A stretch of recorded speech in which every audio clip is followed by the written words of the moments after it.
नमस्कार दोस्तों, ज्ञान गंगा चैनल में आप सभी का स्वागत है। अभी हमने जो प्राचीन इतिहास के क्रम में जितने भी चैप्टर लिए हैं उसी के अनुसार चलते हुए, उसी क्रम को आगे बढ़ाते हुए हम आज की क्लास में गुप्त साम्राज्य को प्रारंभ करेंगे। हमारी पिछली क्लासेस में हमने जो मौर्य साम्राज्य के बाद में छोटे छोटे साम्राज्यों का उदय हुआ उनके विषय पर चर्चा की और आज की क्लास में गुप्त साम्राज्य, जो कि हमारे भारतीय इतिहास का एक स्वर्ण काल के रूप में जाना जाता है, हम उस पर चर्चा करेंगे। चलिए शुरू करते हैं हम आज की क्लास को। सबसे पहले इस गुप्त साम्राज्य को शुरू करने से पहले हम ये देखेंगे कि कैसे भारत में क्या भूमिका बनी जिससे इस साम्राज्य का उदय हुआ।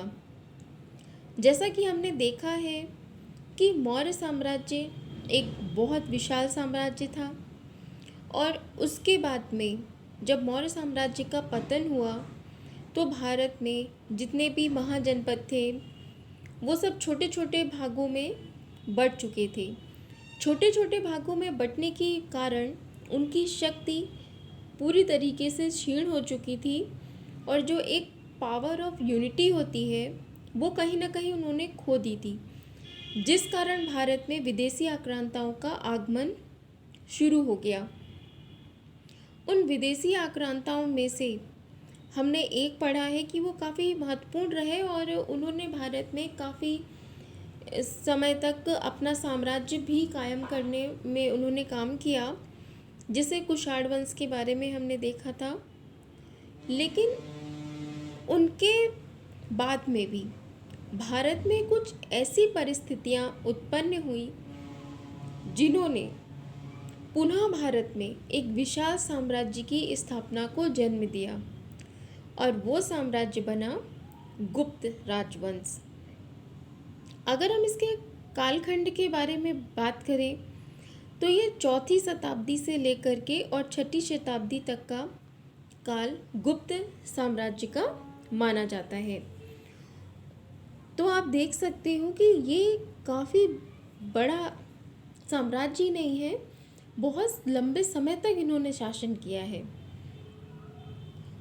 और अगर हम गुप्तों के बारे में ये माने तो ऐसी कई प्रथाएं, ऐसी कई कहानियाँ, ऐसे कई विचार जो प्रस्तुत किए गए हैं उसमें ऐसा माना जाता है कि गुप्त प्रारंभ में कुषाणों के सामंत थे।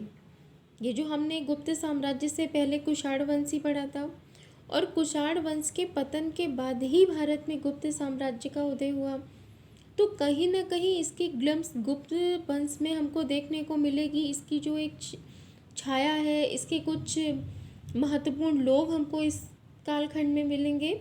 तो ऐसा माना जाता है कि गुप्त कालखंड का जो प्रारंभ हुआ है तो इसके जो गुप्त काल के जो लोग थे इनको कुषाणों का सामंत बताया गया है। कुषाणों के सामंत ये थे और उसके बाद में जब कुषाण साम्राज्य का अंत हुआ तो इनकी शक्ति बहुत बढ़ी और ऐसे में इन्होंने अपनी जो सत्ता है वो भारत में स्थापित की। और इनकी जाति को लेकर के भी मतभेद प्रस्तुत किए गए हैं। इनमें से कुछ कहते हैं कि गुप्त जो थे वो वैश्य थे, जबकि कुछ ऐसा मानते हैं कि गुप्त जो थे वो शूद्र थे। लेकिन यदि बहुमत किस कथन पर आता है तो गुप्तों को वैश्य माना गया है। वैश्य यानी कि व्यापारी वर्ग के रूप में। इसके बाद हमने देखा कि 4वीं से लेकर के 6वीं शताब्दी तक में यूपी और बिहार से जो शासन है वो इनका शुरू होता है। मतलब आरंभ में इन्होंने यूपी और बिहार से ही शासन शुरू किया और धीरे धीरे एक विशाल साम्राज्य को स्थापित करने में सफलता प्राप्त की। यदि हम गुप्त साम्राज्य के विषय में हमें जितनी भी जानकारियाँ मिलती हैं उनके विषय में कई क्वेश्चन पूछे जाते हैं। इनमें से कुछ पॉइंट ऐसे हैं जो प्री के लिए इम्पॉर्टेंट हैं, लेकिन अगर आपको इसी सारी चीज़ों को मेंस में अगर आपको ये सारे टॉपिक, ये सारे पॉइंट आपको क्लियर होंगे तो आप मेंस की जो आंसर राइटिंग होगी आप बहुत ही अच्छे तरीके से कर पाओगे, क्योंकि उसमें जो क्वेश्चन पूछा जाता है वो कॉन्सेप्ट बेस्ड क्वेश्चंस होते हैं, फैक्ट बेस्ड नहीं होते हैं। तो जब आपके कॉन्सेप्ट क्लियर होगी, आपको प्री का सिलेबस कंप्लीट होगा, इट मीन्स आपको सारे फैक्ट पता होंगे, तो आप उस कॉन्सेप्ट को समझ करके और उस फैक्ट को वहाँ पर मेंशन कर सकते हो। तो ये आपके लिए एक मार्क को आपके स्कोरिंग होगा, ये आपके लिए ये सारे पॉइंट।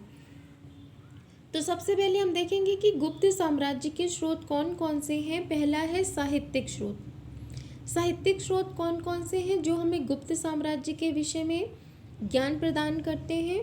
सबसे पहला जो ग्रंथ है, जो बुक है, वो है देवी चंद्रगुप्तम, और ये मुद्रा राक्षस की, उसकी कालिदास जी की रचना है। जो ये देवी चंद्रगुप्तम है ये कालिदास जी की रचना है, और जो मुद्रा राक्षस है और कामसूत्र, कामसूत्र वात्स्यायन ने लिखा है, और मुद्रा राक्षस विशाख दत्त की है ना। तो ये चीज़ें आपको पता होनी चाहिए, क्योंकि इन बुक के जो ऑथर हैं काफ़ी पूछे जाते हैं। लेख, अब ऐसा कौन सा लेख है जो हमें गुप्त काल के विषय में जानकारी प्रदान करता है, तो वो है प्रयाग प्रशस्ति लेख, जो कि हदिशेण के द्वारा लिखा गया है इस पर। और ये पुष्यभूति वंश यानी कि हर्षवर्धन के कार्यकाल से संबंधित है। इस पर हमको गुप्त राजाओं के नाम जो है अंकित मिलते हैं। इसके बाद हम देखेंगे कि एरन अभिलेख। एरन अभिलेख ये सागर, मध्य प्रदेश के सागर डिस्ट्रिक्ट में है। ये भानुगुप्त के द्वारा बनवाया गया था, और इस पर सबसे पहला उल्लेख मिलता है सती का।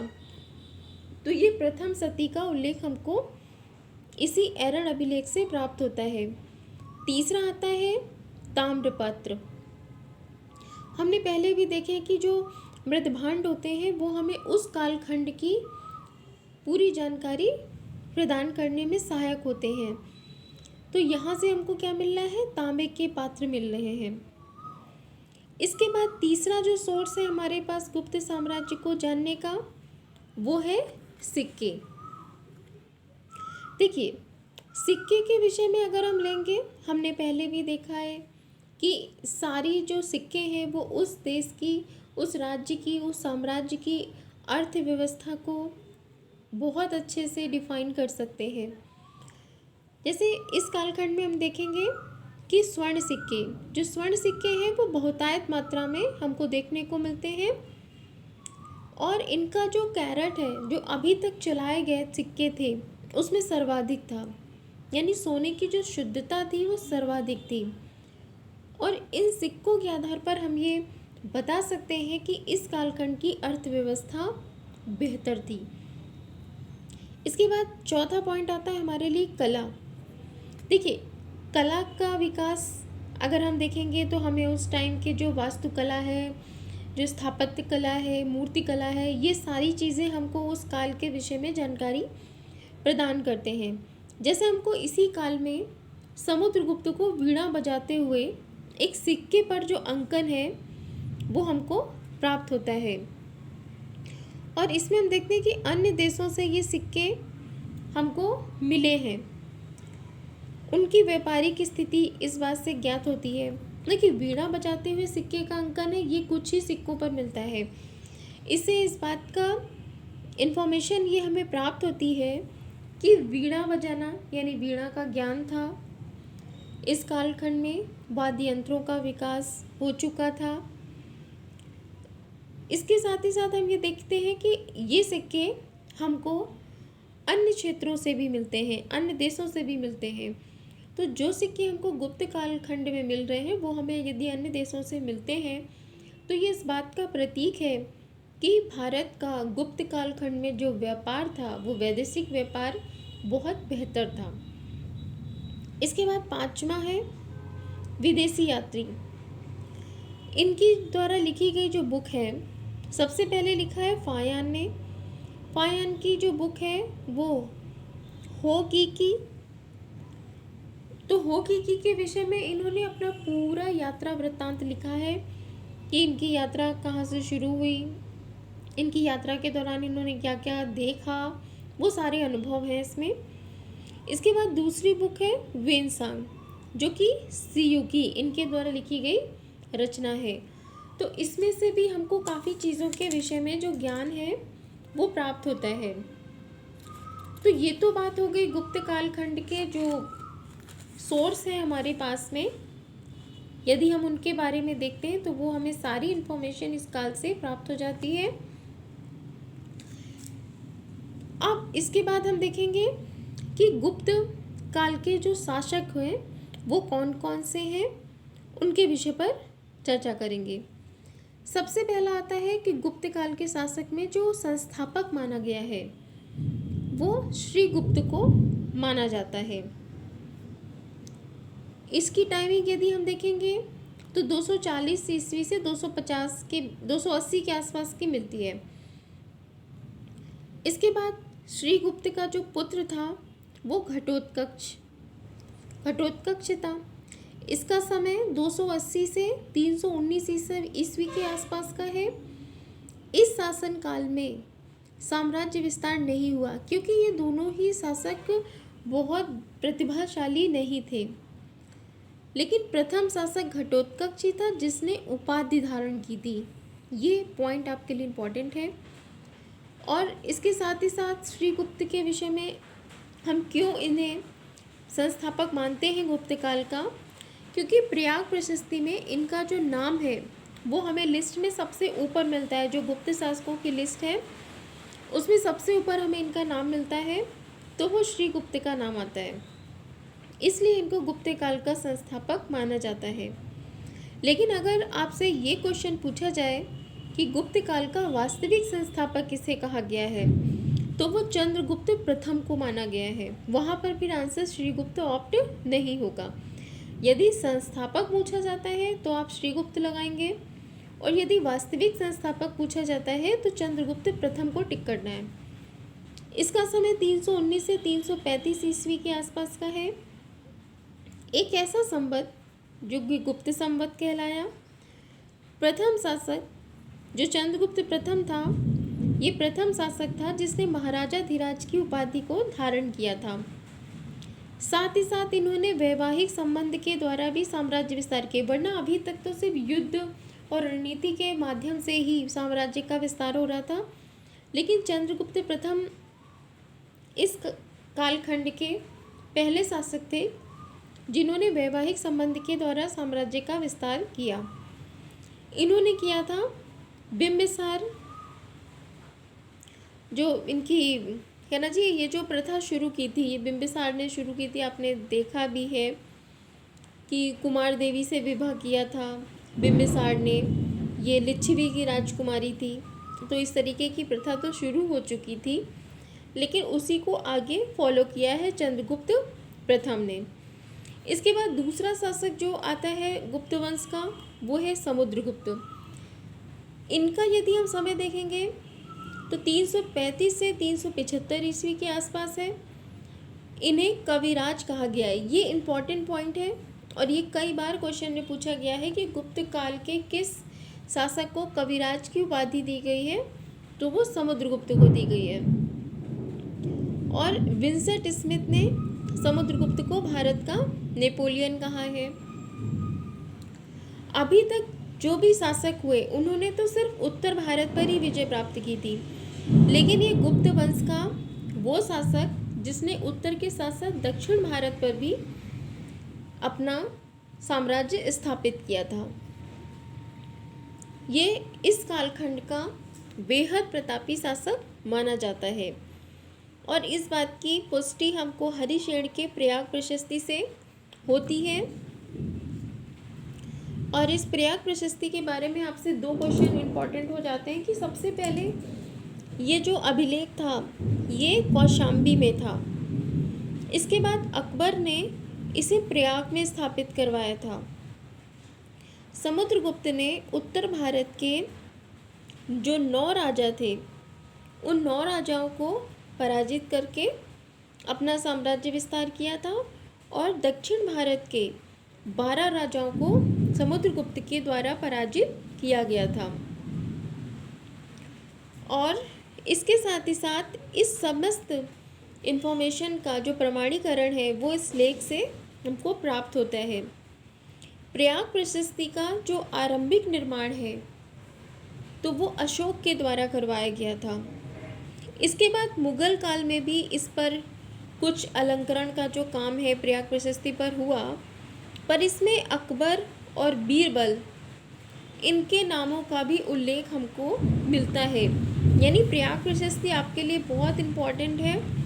इसमें से हमको कई शासकों के नाम प्राप्त होते हैं और ये सबसे पहले कहाँ स्थापित था, फिर इसको किसने वहाँ से हटवाया और कहाँ स्थापित कराया, तो ये सारे कॉन्सेप्ट आपके प्रयाग प्रशस्ति के संदर्भ में क्लियर होने चाहिए। इसके बाद हमारे पास जो समुद्रगुप्त के बाद में जो नेक्स्ट शासक आता है, जो समुद्रगुप्त का बेटा था, वो था चंद्रगुप्त द्वितीय। चंद्रगुप्त द्वितीय जिसे कि इसने सर्वप्रथम शकों को पराजित किया था, क्योंकि इस समय जो आक्रमण हो रहे थे वो शकों के थे, तो इसने सबसे पहले शकों को पराजित किया था। और रही बात शकों की, तो ये मध्य एशिया से आए हुए आक्रमणकारी थे, एक कहना चाहिए जनजाति समूह था आक्रमणकारियों का, तो उससे पराजित किया। और उसको पराजित करने के बाद में चंद्रगुप्त द्वितीय ने, जो कि समुद्रगुप्त का पुत्र था, उसने क्या किया, विक्रमादित्य की उपाधि धारण की। विक्रमादित्य की इन्होंने उपाधि धारण की और उसके बाद में चांदी के सिक्के भी चलाए। चांदी के सिक्के चंद्रगुप्त विक्रमादित्य के द्वारा चलाए गए हैं और इसके दरबार में 9 रत्न थे। इस बात का उल्लेख फायान की जो रचना है उसमें किया गया है।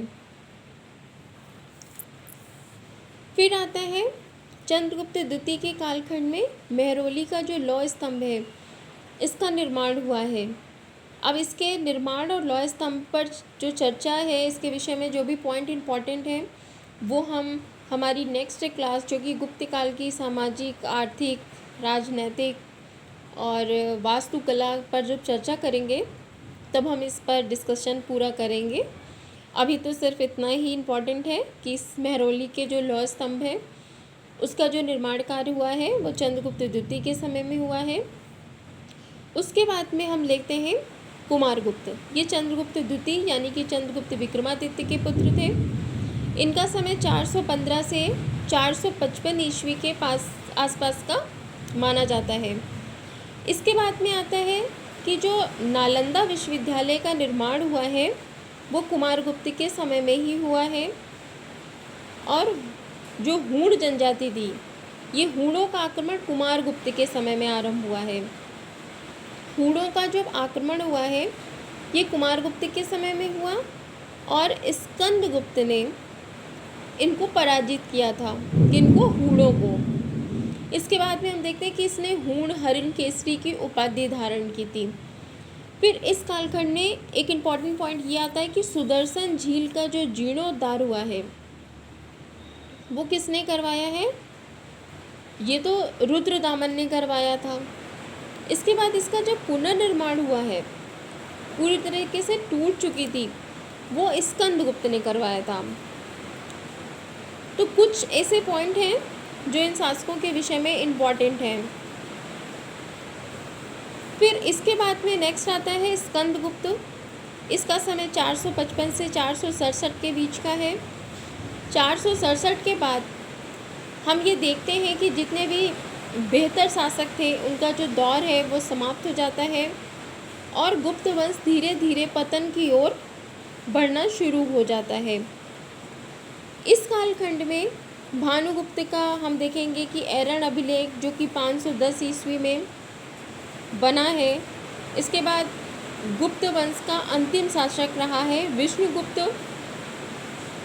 इसे अंतिम शासक माना जाता है और 550 ईस्वी में इसकी मृत्यु हो जाती है और यहीं से लगभग गुप्त जो शासन है वो समाप्त हो जाता है। इसके बाद में गुप्त काल हमारे इतिहास का एक स्वर्णिम काल कहलाता है और ये मेंस राइटिंग का भी क्वेश्चन है। तो वो स्वर्णिम काल क्यों कहलाता है, हम इस पर चर्चा, इसके सारे जो फैक्चुअल पॉइंट हैं हम वो सारे नेक्स्ट क्लास में लेंगे।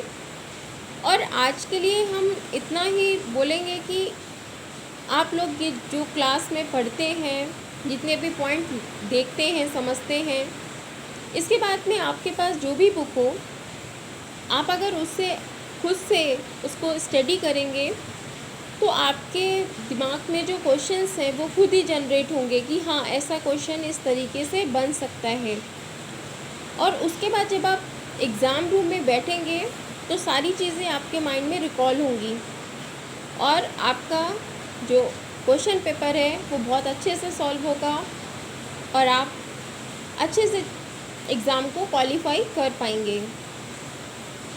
बाकी जो चीज़ें हैं वो तो हम कराते ही रहेंगे।